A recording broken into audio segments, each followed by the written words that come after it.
Ma'am इसका कोई pattern है कंपनी लॉ में जैसे टॉपिक्स करने हैं? क्या बोला आपने? मुझे मैम आवाज नहीं आई। यूजीसी नेट में कंपनी लॉ में हमें कौन कौन से टॉपिक करने हैं, इसका कोई एक फिक्स है पैटर्न हाँ या हाँ, फिर रैंडमली स्पेसिफिक हम पैटर्न है, करेंगे? ऐसा कुछ नहीं है आपके। उसमें देखिए सिलेबस में। अच्छा, आपने मुझसे पेज नंबर जो पूछे थे ना, तो आपने एक बार सिलेबस में देखिए, सिलेबस में लिखा हुआ है बच्चे, सिलेबस में ना। तभी मैंने कहा था कोई भी चीज आपको आपको ओके। मैं समझा रही हूँ या आप लोग खुद से स्टडी कर रहे हैं, तो सिलेबस में लिखा हुआ है आपको स्पेसिफिकली टाइप्स ऑफ कंपनीज। ठीक है, देखो कंपनीज एक्ट के बारे में बेसिक तो ऑब्वियसली बेसिक नहीं लिखा हुआ, लेकिन बेसिक तो हमें करना ही पड़ेगा।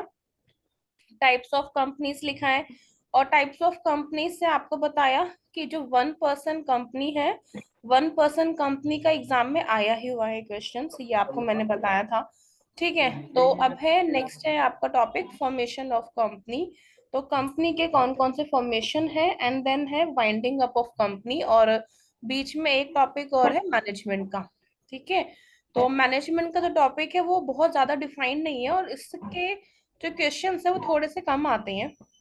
ठीक है, फॉर्मेशन ऑफ कंपनी से क्वेश्चन ज्यादा कौन से आते लेते हैं, हैं? आपने पैन का देखोगे। ठीक है ना, और ये बेसिक क्वेश्चंस होते हैं। डीआईआर से भी जो क्वेश्चंस है ना वो आए हैं। तो आपके पास डीआईआर की क्या होती है डेफिनेशन है, उनका जो फुल नो फॉर्म है। Sir, no sir. हाँ जी, बताइए। यस। बाबू, एक तो ना आपकी पता नहीं क्यों मुझे वॉइस क्यों नहीं आ रही है। आपको आ रही है? अच्छा, एक बार। मैम हमको आ रही है, जब हमको कोई डाउट पूछना होगा हम पास आके पूछ लेंगे आपसे, ओके मैम? क्योंकि मैम यहाँ पे शोर काफी है। अच्छा ठीक है, बताओ बताओ।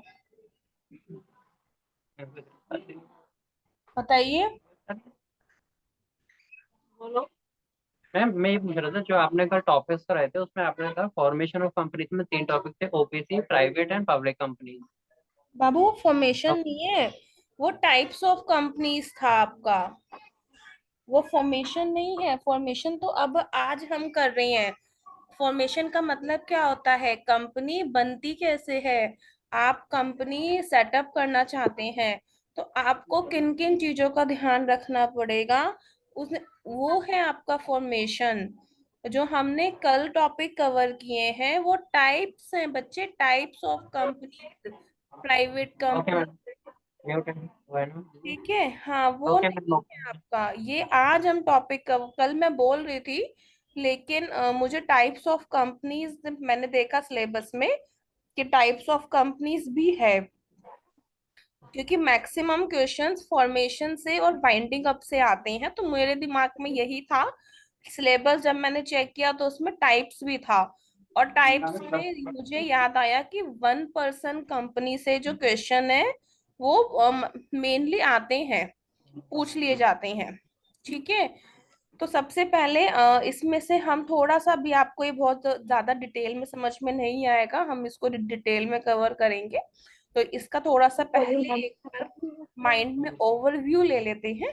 ठीक है, कि ये कह रहे हैं कि हमें कंपनी एक्ट 2013 के अंडर एक कंपनी को कैसे फॉर्म कर सकते हैं, कंपनी को कैसे हम इनकॉर्पोरेट कर सकते हैं।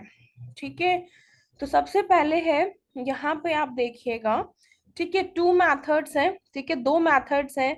ठीक है, सबसे पहले आपको खुद से पता है, देखिए आप लोगों ने भी एग्जाम के फॉर्म फिल किए हुए हैं। जब कभी भी हम एग्जाम के फॉर्म फिल करते हैं तो हमें उस पे अंदर अप्लाई करना पड़ता है, ठीक है ना।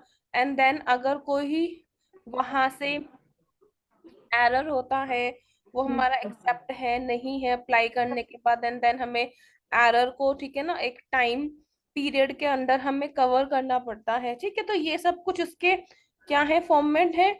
तो वही सब है। सबसे पहले आपको क्या करना होगा कि आपको नाम के लिए, कि भाई ये मेरी कंपनी का ये नेम है, तो फॉर्म नंबर में इनकॉर्पोरेशन वन, जो कि सबके लिए कंपलसरी होता है, उसमें आपको क्या करना पड़ेगा, अप्लाई करना पड़ेगा। Then registrar shall reserve the name for 60 days from the date of application. तो एप्लीकेशन की डेट से रजिस्ट्रार को, ठीक है, यानी 60 दिन के अंदर, यानी उसके नाम को देखना पड़ता है ना कि भाई मिलती जुलती कोई कंपनी तो नहीं है, ठीक है ना। पहले तो आपने अप्लाई कर दिया, अप्लाई करने का मतलब थोड़ी ना कि आपको वो चीज मिल गई है, नहीं। ये सिर्फ और सिर्फ नेम के लिए है, नाम। जैसे कि आपने नाम रखा ABC लिमिटेड, क्योंकि आपको पता है इन सब का क्या होता है, पेटेंट होता है, ट्रेडमार्क है, ठीक है ना। हर फील्ड में है आपके पास, आपका जो नाम का है ट्रेडमार्क तो होगा, ठीक है। तो अब नेम के लिए तो सबसे ज्यादा लड़ाई होती है। मान लीजिए कि मैं ही हूँ, ठीक है ना, मैंने मतलब कोई भी फ्रेंचाइजी नहीं ली मैकडी की, ना ही मैंने कुछ लिया, बस मैंने मैकडी का बोर्ड वोर्ड लगा के काम करने लगी हूँ। तो मेरे ऊपर क्या हो सकता है, केस हो सकता है। तो इसी तरीके से देखिए, नेम के लिए सबसे पहले अप्लाई करना पड़ता है, देन वहां से अप्रूवल आती है, वो रिजर्व वो देखते हैं, ठीक है, 60 डेज के अंदर। देन आपको कंपनी की भैया एक इस नाम नाम आपको मिल गया। देन आपको क्या करना है, अप्लाई करना होता है कंपनी के फॉर्मेशन के लिए, ठीक है। वो ये फॉर्म होता है फॉर्म नंबर 7, ठीक है। देन आपके पास क्या होता है, इसमें इनकॉर्पोरेशन है, ठीक है। तो आपको कुछ बेसिक रिक्वायरमेंट होती है कि लाइक इसके अंदर आपके पास नंबर ऑफ डायरेक्टर्स कैसे हैं, ठीक है, उनका अपॉइंटमेंट कौन करेगा। तो ये सबसे पहले DIR का जो फॉर्म होता है, ठीक है, वो फिल करना पड़ता है, ठीक है। और फिर यहाँ पे एक और फॉर्म है आपका 22 का, एक और फॉर्म है, वो भी हमें फिल करना पड़ता है, ठीक है। ये अभी आपको इस पार्ट को हम डिटेल में करेंगे, क्योंकि पेपर में आपके पास पैन आया था, ठीक है, DIN आया था, और ये टैन आया था। इसके जो क्वेश्चंस है वो आए हुए थे, ठीक है। बहुत ज्यादा डिटेल्स में नहीं आता ये।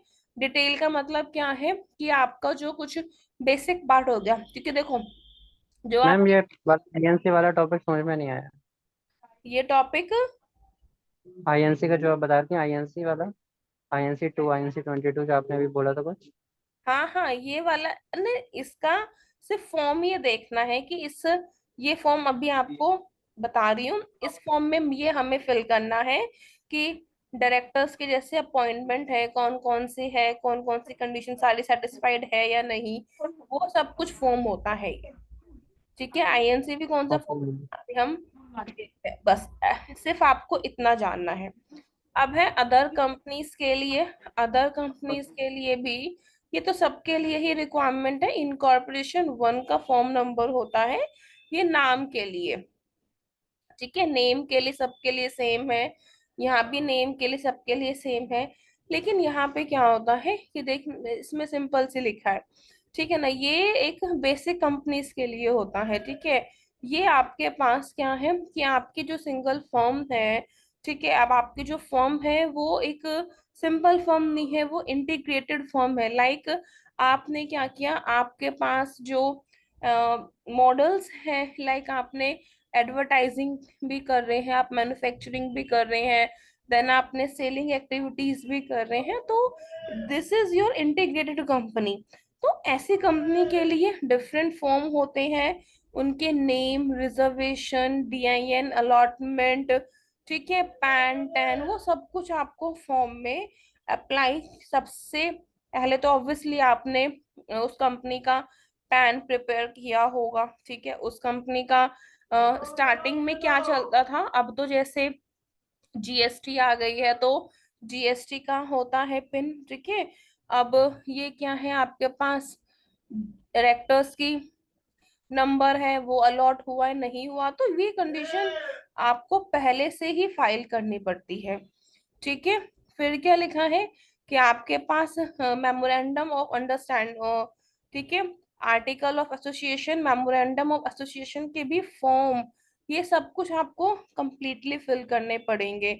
देन आपके पास आपने यानी कि पैन जो था वो अप्लाई किया हुआ है आपने। ये जो एक होता है स्टार्टिंग में था एक टिन नंबर की, जैसे मान लीजिए कि मैं कुछ परचेज कर रही हूँ, ठीक है, तो मैंने ना अपना वहां पे टिन नंबर डलवा दिया, ठीक है, अपने बिजनेस का, ठीक है। तो अब यहाँ पे टैन नंबर डल जाता है। उससे क्या बेनिफिट होता है कि उस ना हमारे जो उस टैन नंबर पे इंक्लूड उस पे सब कुछ सारी डिटेल्स आ जाएंगी कि हाँ इस कंपनी ने या इस बिजनेस ने ये चीज यहाँ से परचेज की है। तो हमारे लिए बहुत ही स्ट्रॉन्ग पॉइंट होता है। और ये जनरली हर जो फर्म्स होती हैं, बिजनेस है, ये इस एक्टिविटी को उतना नहीं करती हैं। ठीक है। देन आपके पास क्या होगा, ये सब कुछ आपकी रिक्वायरमेंट्स है। ये सारी रिक्वायरमेंट्स पूरी करने के बाद आपको, ठीक है, सर्टिफिकेट ऑफ इनकॉर्पोरेशन इशू किया जाता है। फिर आपके पास कॉर्पोरेट आइडेंटिटी नंबर होता है, वो आपको मिलेगा। ठीक है। आपको करना क्या है कि उस फॉर्म को, ठीक है, 30 दिन के इनकॉर्पोरेशन के अंदर, मान लीजिए कि आपको लगा कि नहीं कि मुझे ऑफिस का एड्रेस है वो चेंज कर लेना चाहिए, या देखो इन सब को होने में भी टाइम लगता है। ऐसा नहीं है कि तब तक कंपनी काम नहीं करती है, क्योंकि काम बहुत ज्यादा लेवल पे तो होता नहीं है। देखा जाए तो रूल यही है कि जब तक आपका ये सब चीजें कंप्लीट नहीं होंगी कोई भी कंपनी काम नहीं करेगी। ठीक है। क्योंकि आपको जब तक ये कंप्लीट होगा तभी तो गवर्नमेंट के पास इंफॉर्मेशन जाएगी ना कि हाँ भाई ये कंपनी स्टार्ट हो चुकी है, इस कंपनी ने इतना काम किया। ठीक है। और ये कंपनी की डिटेल्स है, तभी तो वो अपना जो टैक्स वैक्स है उन सबको क्या कर पाएंगे, कलेक्ट कर पाएंगे। ठीक है, ऑब्वियसली तभी वो उन सब के टैक्स को कलेक्ट कर पाएंगे। पर उससे पहले भी, ठीक है, हो जाता है। ठीक है। पर आजकल क्या है, सारी कंपनी होती है सब कुछ उससे पहले ही करना शुरू कर देती है। तो ये तो हमने था थोड़ा सा ओवरव्यू लिया, ठीक है, किस तरीके से हमें कवर करना है।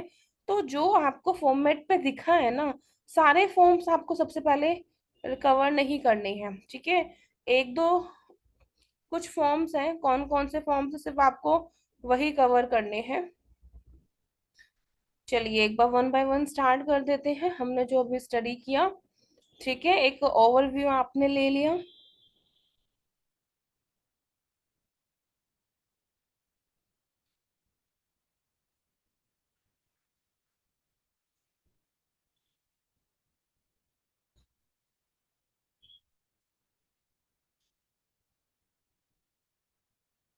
आप प्लीज अपने ना स्मॉल स्मॉल टारगेट्स अभी से प्रिपेयर करके चलिए। ठीक है। तो यहाँ पे वर्ड आता है आपके पास, क्या है, प्रोमोटर्स क्या होते हैं। ठीक है। अगर हम प्रोमोटर्स की डेफिनेशंस देखते हैं तो एक सिंपल सा है कि जिसका नाम चलता है, ठीक है ना, जो कि कंपनी के अफेयर्स को कंट्रोल करेगा डायरेक्टली या इनडायरेक्टली। ठीक है। चाहे वो डायरेक्टर्स हो, और जिसकी एडवाइस डायरेक्शन के बेसिस पर ही कंपनी क्या करती है, एक्ट करती है। ये कंपलसरी नहीं है कि जो आपके प्रमोटर्स हैं वो आपका ओनर ही होगा, नहीं, ऐसा नहीं होता। तो ये आपकी कंडीशंस हैं प्रोमोटर्स को होने की। प्रोमोटर मीन्स कि जो प्रमोट कर रहा है। जो, ठीक है, मान लीजिए कि पैसा जो लगा रहा है ओनर है वो कोई दूसरा है, मैं उसके बिहाफ पे क्या कर रही हूँ, काम कर रही हूँ। ठीक है। मैं तो यानी कि उस बड़ी पोस्ट को डायरेक्टर की पोस्ट दे दी जाती है। तो ठीक है ना, इन सब की पोस्ट दी जाती है। तो by the virtue of above definition the person in accordance with whose advice, ठीक है, डायरेक्शन, इंस्ट्रक्शंस ही कंपनी के बेसिस पर ही, उसी की एडवाइस, डायरेक्शंस, इंस्ट्रक्शंस के बेसिस पर ही कंपनी एक्ट करती है, उसे बोलते हैं हम क्या, प्रोमोटर्स। अब है साबी के अंदर क्या डेफिनेशन है। देखिए, ओनर्स अगर पैसा लगा रहा है, जरूरी नहीं होता कि हर कोई जो भी पैसा लगा रहे हैं। एक मिनट, कॉल आ रही है।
हे भगवान, 100 सॉरी, टाइम लग गया, कॉल भी थी, एंड देन कॉल के बाद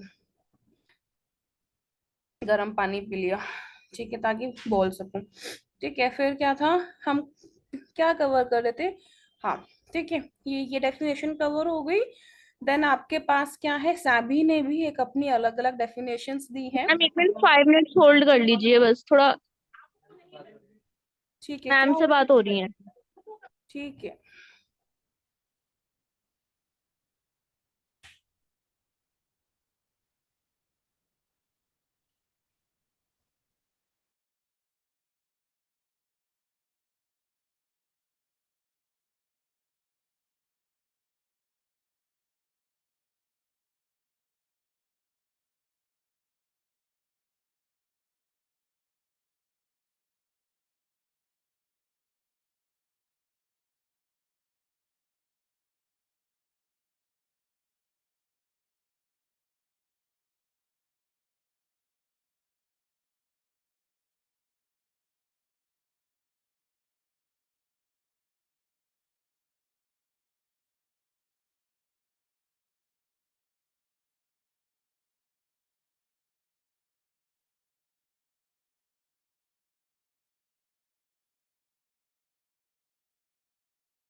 टाइम लगेगा क्या?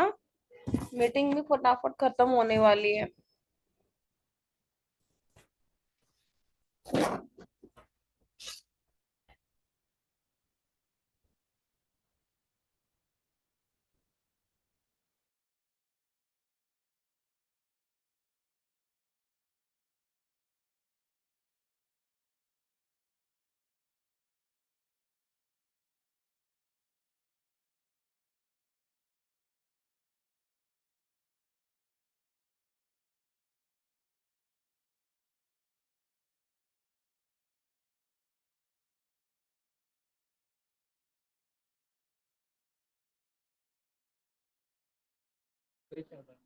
यस मैम, स्टार्ट कर दीजिए।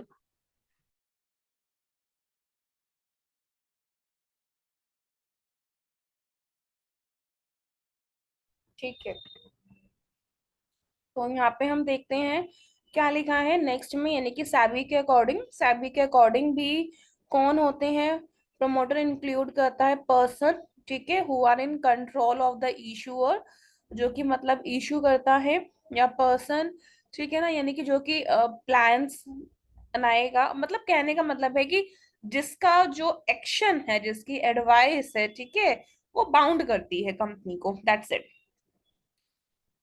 ठीक है। एक ये क्वेश्चंस भी है, क्या डायरेक्टर ऑफिसर एम्प्लॉय जो है वो प्रमोटर बन सकते हैं? ठीक है, तो यहाँ पे सबसे पहले वर्ड आपको मेंशन करना पड़ेगा, कंट्रोल। ठीक है, प्रमोटर का मतलब ही क्या होता है कि जो कि कंट्रोल करे। ठीक है, तो ये सब लोग क्या हमारे कंट्रोल करते हैं? ठीक है, हमारे डायरेक्टली और इनडायरेक्टली, ठीक है, ये कंट्रोल करते हैं। और जो भी इसे कंट्रोल करेगा वही हमारे लिए क्या, प्रमोटर की डेफिनेशन में होगा। लेकिन आपके यहाँ पे डायरेक्टर हो सकता है, ठीक है, लेकिन आपका एम्प्लॉय नहीं हो सकता, ठीक है, ऑफ द इशूअर। ठीक है, तो वो आपका शैल नॉट बी डीम्ड, ठीक है, वो आपका प्रमोटर के तौर पे डीम नहीं होगा। अगर सिंपल डायरेक्टर होता तो हो जाता, लेकिन ऑफिसर है, एम्प्लॉय है, कहने का मतलब है कि अब आप खुद सोचिए, एम्प्लॉय तो डिसीजन को मानता है ना, ठीक है, वो उसका एक्ट बाउंड नहीं करता, बल्कि वो खुद ही क्या होगा, अपने एक्ट से, ठीक है, जो मैनेजर ने सोचा है उसी को वो वर्क करेगा, तो इसीलिए वो प्रमोटर नहीं हो सकता। ध्यान देना, डायरेक्टर हो सकता है क्योंकि उसका एक्ट कहीं ना कहीं बाउंड करता है। ठीक है, तो लीगल पोजीशन, ड्यूटीज, ये सब सिंपल है, ये सब नहीं आता और ना ही आपके में डिफाइंड है।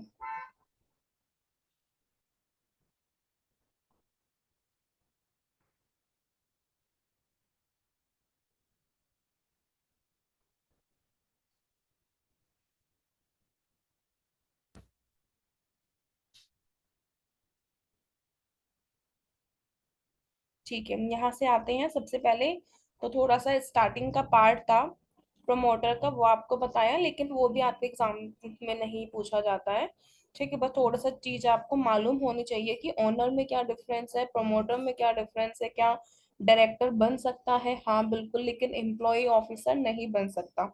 ठीक है, अब हम बात करते हैं number one, incorporation of companies. Companies का जो इनकॉर्पोरेशन है, यानी कंपनीज का जो फॉर्मेशन है, तो application for availability of name of a company. ठीक है, हमें कंपनी के नेम को क्या लेना है, अवेलेबल करना है, यानी कि कंपनी हमें जो भी हम कंपनी सेटिस्फाइड कर रहे हैं, फिर हम कंपनी स्टैब्लिश कर रहे हैं, तो हमें उसका नाम रखना पड़ेगा। ठीक है, अब मान लीजिए कि आपने दो दो कंपनी का नाम है, वो बिल्कुल सेम सेम है, देन आपको कोई ना कोई लोगो देना पड़ेगा, या कुछ भी ऐसा उसमें एक अलग से अपनी जो आइडेंटिटी है, अपनी अलग से जो पहचान है वो देनी पड़ेगी।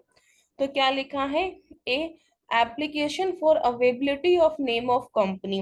कंपनी के नेम की अवेबिलिटी की जो एप्लीकेशन है, एज पर सेक्शन 4 सबसेक्शन क्या दिया है, 4। ठीक है, तो रिजर्वेशन करना पड़ेगा नाम का, तो name of the proposed company का जो नेम है, name to which company proposes to change its name. ठीक है, यानी नेम, यानी जो कि कंपनी है वो अपने नाम को क्या कर रही है, चेंज कर रही है। देन इसके अंदर आपके पास है सेक्शंस में, ठीक है, सिंपल से सेक्शंस हैं। अगर हमें ये कंपनी के नाम में चेंज करना पड़ता है, तो या हमें कंपनी का नाम रखना है, तो आपको सबसे पहले अप्लाई करना पड़ेगा। ठीक है, INC यानी इनकॉर्पोरेशन 1 के फॉर्म नंबर में, ये बेसिक फॉर्म होता है जो कि सेंट्रल रजिस्ट्रार के द्वारा, यानी कि आपका जो सेंटर है वहां पे, यानी कि जो रजिस्ट्रार ऑफिस है, वो या तो उसे अप्रूव करेगा या रिजेक्ट करेगा। अगर वो रिजेक्ट करता है तो वहां पे रीजंस आपके मेंशंस होंगे, आप दोबारा से उसे क्या कीजिए, अप्लाई कीजिए। अगर वो उसे एक्सेप्ट कर लेता है तो ठीक है, फिर आपको अपना नेक्स्ट जो स्टेप है, नेक्स्ट स्टेप को फॉलो करना है। ठीक है, अब यहाँ पे आपके पास काफी सारी चीजें हैं कि जैसे कोई भी मतलब वर्ड्स आप लगा सकते हैं, company shall not be registered with a name, ये थोड़ा सा ध्यान रखिए। ठीक है, एक वर्ड और एक्सप्रेशन वो नेम नहीं दी जाएंगी कि जिससे ऐसा लगे कि ये सेंट्रल गवर्नमेंट की कंपनी है या कोई स्टेट गवर्नमेंट का, क्योंकि कंपनी एक प्राइवेट कंपनी है। आपको ऐसा कोई वर्ड एक्सप्रेशंस नहीं होना चाहिए कि जिससे लगे कि नहीं यार, ये एक लोकल अथॉरिटी ये लग रही है, ये एक सिंपल वैसा लग रहा है, या तो ऐसा लग रहा है कि ये जो कंपनी है इसका कहीं ना कहीं टाई अप है स्टेट गवर्नमेंट के साथ या फिर सेंट्रल गवर्नमेंट के साथ टाई अप है, या आप कुछ इस टाइप से नाम नहीं रखेंगे। जैसे हमारे पास है मिनिस्ट्री ऑफ कॉमर्स, ठीक है ना, हमारे पास नाम है मिनिस्ट्री ऑफ फाइनेंस, हम ये नाम सुनते ही हमें, ठीक है, हमारे सेंट्रल गवर्नमेंट के बारे में हम सोचने लग जाते हैं। लेकिन अगर एक कंपनी ने अपना नाम रखा मिनिस्ट्री ऑफ कॉमर्स, नहीं, वो मिलता जुलता जुलता नाम है, इस टाइप के नेम हमें एक्सप्रेशंस में नहीं रखने। सबसे पहली बात, अभी आपको क्या मिलेंगी, अप्रूवल मिलेंगी, ठीक है। फिर है कि लेस डाउन अपॉन रिसिप्ट आपको दी जाएंगी, ठीक है, वो फिर आपको एप्लीकेशन के कब, यानी कि 60 डेज के अंदर आप में, ठीक है, डॉक्यूमेंट्स भी हैं सब कुछ, वो तभी आपके फाइल किए जाएंगे, पता आपको 60 डेज के अंदर ही लग जाता है। देन उसके बाद अगर कोई भी नेम रॉन्ग है, इन करेक्ट इंफॉर्मेशन दी गई है, तो कंपनी इनकॉर्पोरेट सबसे पहले नहीं होगी, रिजर्वेशन कैंसिल हो जाएगा। और मान लीजिए कंपनी फिर भी नहीं मानती है, काम कर रही है उसी नाम से, तो उसकी 1 लाख रुपए तक की पेनल्टी भी लग सकती है, ठीक है। कंपनी है, इनकॉर्पोरेट हुई है, तो कंपनी के यानी कंपनी को सुनने की अपॉर्चुनिटी भी दी जाएगी, ठीक है, उसका टाइम दिया जाता है 3 महीने तक का। और फिर भी अगर कंपनी नहीं मानती, देन एक्शन लिया जाएगा, और फिर कंपनी को बंद करने की वो फाइल की जाएगी। वो तो तब होता है कि जब कंपनी नहीं मान रही है, ठीक है। तो ज्यादा जो ये प्रपोज नेम है वो एक दूसरे के सेम होने चाहिए, या वो अलग होते हैं, तो ये सब कुछ आपके इसमें लिखा होगा। तो आपको फर्स्ट पॉइंट समझा दिया, टाइम कम है, वीडियो खत्म हो मतलब बंद होने वाला है ये, तो आपको 5 मिनट्स के अंदर नेक्स्ट लिंक सेंड करती हूँ। इसमें हमारा टाइम वेस्ट भी हुआ है काफी, ठीक है, तो फिर हम अपना फॉर्मेशन का पार्ट कंप्लीट कर लेंगे। Okay ma'am.